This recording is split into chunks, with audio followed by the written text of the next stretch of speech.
मी सांगत असतो ऐका, एखाद्या वेळेस जर गुरु सांगत असतील तर शिष्याने ऐकणे ही गोष्ट अत्यंत महत्वाची. एखाद्या वेळेस मालक सांगत असतील तर नोकराने ऐकणं ही गोष्ट अत्यंत महत्वाची आहे. एखाद्या वेळेस वडील सांगत असतील तर मुलाने ऐकणं ही गोष्ट अत्यंत महत्वाची आहे. आणि सांगू द्या मला, एखाद्या वेळेस पती सांगत असेल तर पत्नीने ऐकणं ही गोष्ट अत्यंत महत्वाची. चांगलं असेल ना, ऐकलं पाहिजे. याच्या उलट मी सांगतो, चांगलं जर बोलणं असेल, चांगलं बोलणं असेल, एखाद्या वेळेस मुलाने सांगितलं पाहिजे आणि वडिलांनी ऐकलं पाहिजे. चांगलं बोलणं असेल तर कधी कधी शिष्याने सांगितलं पाहिजे, गुरुने ऐकलं पाहिजे. चांगलं बोलणं असेल तर कधी कधी नोकराने सांगितलं पाहिजे आणि मालकाने ऐकलं पाहिजे. आणि सांगू द्या, चांगलं जर बोलणं असेल ना तर कधी कधी पत्नीने सांगितलं पाहिजे आणि पतीने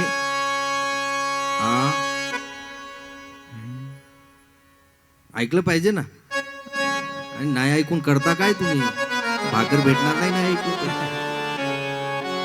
चांगलं जर असेल, चांगलं बोलणं असेल ना तर कधी कधी सौभाग्यवतीने सांगितलं पाहिजे आणि सौभाग्याने ऐकलं पाहिजे. मालक पिऊ नका हो, मालक पिऊ नका मालक. अहो तुम्ही दारू पित नाही, तुम्ही तुमची सत्ता पिता, तुम्ही तुमची संपत्ती पिता, तुम्ही तुमची इस्टेट पिता मालक. अहो मुलं मोठं झाल्याच्या नंतर तुम्ही जर दारू पिऊन घरामध्ये येत असाल, लेझिम खेळत जर येत असाल ना तर तुम्ही त्या मुलाचे बाप नाही मालक, तुम्ही त्या मुलाचे साप आहात. अहो तुमच्या मुलाचे शिक्षण करायचे, मुलीचं लग्न करायचंय, मालक पिताय तुम्ही, मालक पिताय तुम्ही. अशी एखादी सौभाग्यवती जर आपल्या सौभाग्याला सांगत असेल तर मला असं वाटतं त्या सौभाग्याने त्या सौभाग्यवतीचं ऐकणं ही गोष्ट अत्यंत ऐकलं. पिऊ नका हो मालक, पिऊ नका, पिऊ नका. सौभाग्यवतीने सांगितलं पाहिजे आणि सौभाग्याने ऐकलं पाहिजे. कोण सांगतो त्याहीपेक्षा काय सांगतो ही गोष्ट अत्यंत महत्वाची. कधी कधी मुलाने सांगितलं पाहिजे आणि वडिलांनी ऐकलं पाहिजे.